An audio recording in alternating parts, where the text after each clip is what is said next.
Tudo bem? Eu sou a professora Patrícia Pereira. Hoje nós vamos conversar um pouquinho sobre altas habilidades e superdotação. Eu sou especialista em educação especial e trabalho com pessoas com deficiência há mais de 18 anos. Para a gente iniciar a disciplina de hoje, eu trouxe uma frase para a gente refletir um pouquinho, na verdade, sobre o autor e não sobre a frase em si.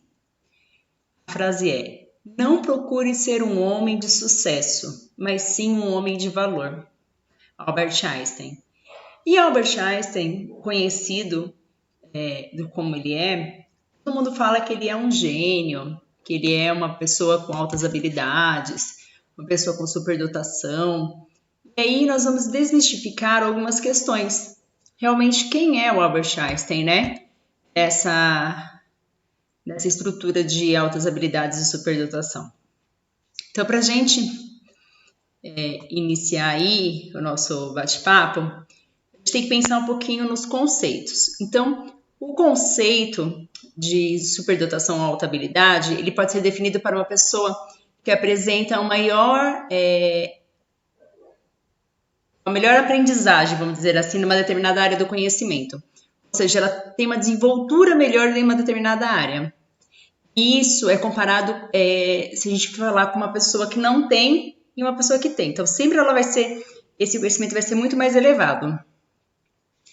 Segundo o Ministério da Educação, as pessoas com altas habilidades são educandos, né, alunos, e denotam desempenho elevado em qualquer área do conhecimento, de algum aspecto isolado ou combinado. E a gente pode também falar que de 3 a 5% da população apresenta uma capacidade acima da média. Ou seja, existem sim pessoas com altas habilidades de superdotação e elas estão aí na sociedade, de 3 a 5%.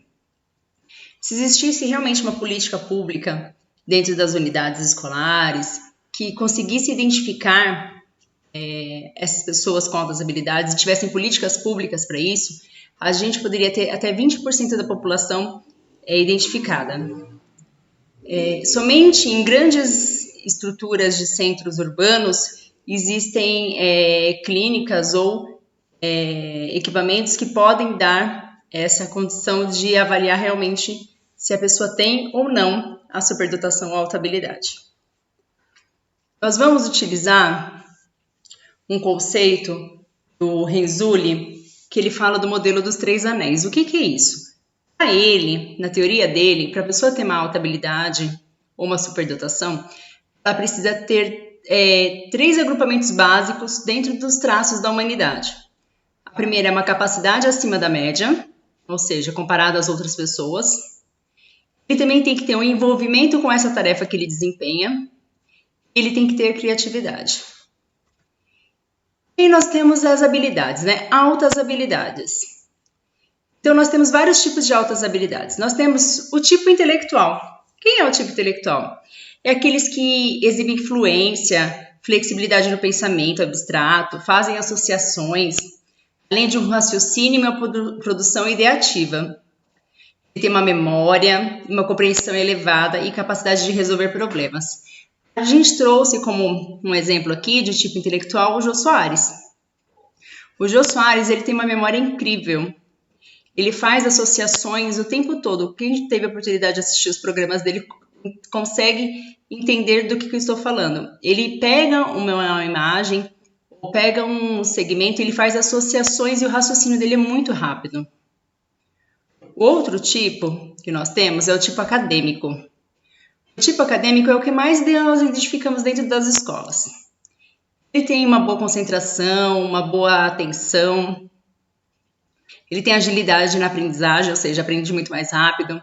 Ele tem uma boa memória, tem motivação, tem gostos pelas disciplinas, tem interesse para fazer qualquer uma das habilidades que é apresentadas ali dentro da escola.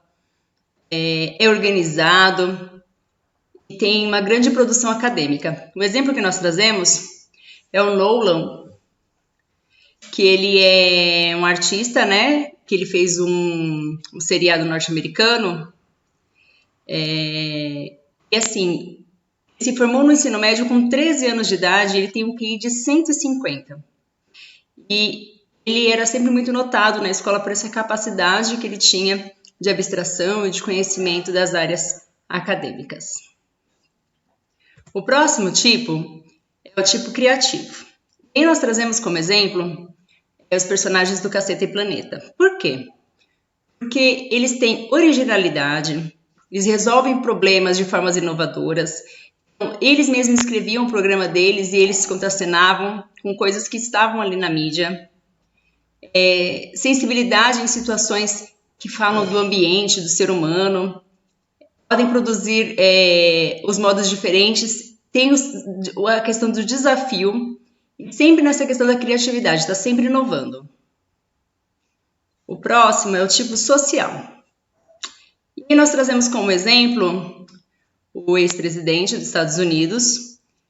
Por quê? Porque ele demonstra sensibilidade interpessoal, sociabilidade expressiva, atitude cooperativa, capacidade de liderança, capacidade de resolver situações de conflitos sociais, soluções complexas. Então, quando nós temos um aluno com essa habilidade social, geralmente ele é o líder da sala. Aquele que consegue organizar as coisas de muito fácil, consegue trabalhar os atritos que tem na sala. Geralmente, ele é o mais querido pelos colegas por causa dessa questão da liderança, todos o ouvem. Nós temos também o tipo de talento especial. Esse talento especial, o que ele seria? Ele destaca geralmente para a questão das músicas, da arte plástica, da dramaturgia. E nós trazemos 3 exemplos diferentes. O Romero Brito, a Fernanda Montenegro e o Chico Buarque, cada um na sua área de talento especial. E geralmente são todos esses que são focados na área artística também. O próximo é o talento psicomotor. O talento psicomotor, ele é geralmente aquele aluno que não está indo muito bem em português, em matemática, em história, mas você pergunta para o professor de educação física e o menino é 10. Ele realiza todas as atividades. É sempre muito prestativo, muito organizado. Então, ele manifesta desempenho na velocidade, na agilidade, nos movimentos, na resistência corporal, no controle da força, da coordenação motora. A gente trouxe o Bolt, que vocês sabem que ele é um campeão de corrida, e ele com certeza tem um talento psicomotor. Então, as habilidades, elas podem ser inúmeras, mas dificilmente você se destaca em mais de uma. Geralmente elas vão por habilidades realmente. Então, nós temos, por exemplo, o Villa-Lobos. O Villa-Lobos, ele fez uma composição, ele tem tanto a questão do artístico, do talento artístico, como também a questão do criativo, que ele faz as composições. Já o Pelé, por exemplo, é um talento psicomotor, uma habilidade psicomotora. O Leonardo da Vinci, ele é um pensamento criativo, ele está sempre inovando. O Gandhi, por exemplo, é da liderança. Então, a gente sempre vai ter as pessoas que fazem com que essas habilidades se sobressaiam, certo? As pessoas, geralmente, com altas habilidades, elas sempre recebem outras denominações. Dificilmente você vai ouvir uma família falando assim, não, ele tem uma alta habilidade. Mas não, ele é bom no futebol, ele é bom em matemática, é bom em português. Geralmente eles não vão ter notado essa questão realmente das altas habilidades. E nós temos uma outra coisa. Agora nós vamos falar um pouquinho sobre a denominação e entender a diferença entre uma coisa e outra. A primeira denominação é o gênio. O gênio, geralmente, ele é usado para um sinônimo de altas habilidades, mas só é reconhecido como gênio quem tem alguma contribuição que faz a mudança da sociedade. E essa mudança, ela permanece por gerações.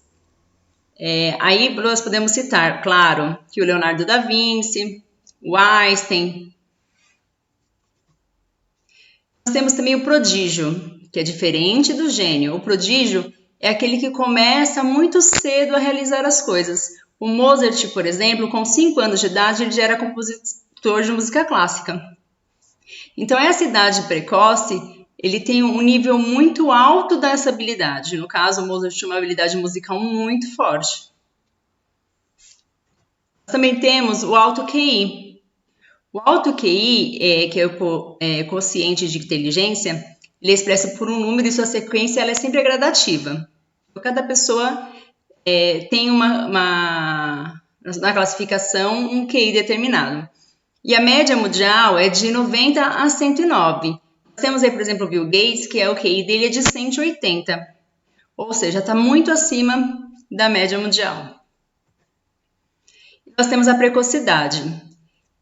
Geralmente, o prodígio e a precocidade, eles caminham juntos. Geralmente, a gente usa a precocidade para uma criança, para evidenciar habilidades que elas se desenvolvem prematuramente. E aí pode ser em qualquer área do conhecimento. Por exemplo, essa menininha, quando ela tinha 2 anos e 11 meses, ela leu seu primeiro livro de forma independente, ou seja, ela já sabia ler. Com 4 anos, ela já tinha lido mais de 4.000 livros. Ou seja, a precocidade dela fez também com que ela se desenvolvesse muito nessa área. Então, nós encerramos a primeira parte da aula e depois, na segunda parte da aula, nós vamos falar um pouquinho sobre as teorias das inteligências múltiplas e o que eles gostam de fazer e o que nós, enquanto professores, precisamos desenvolver para essa potencialidade deles sobressair sempre. Muito obrigada!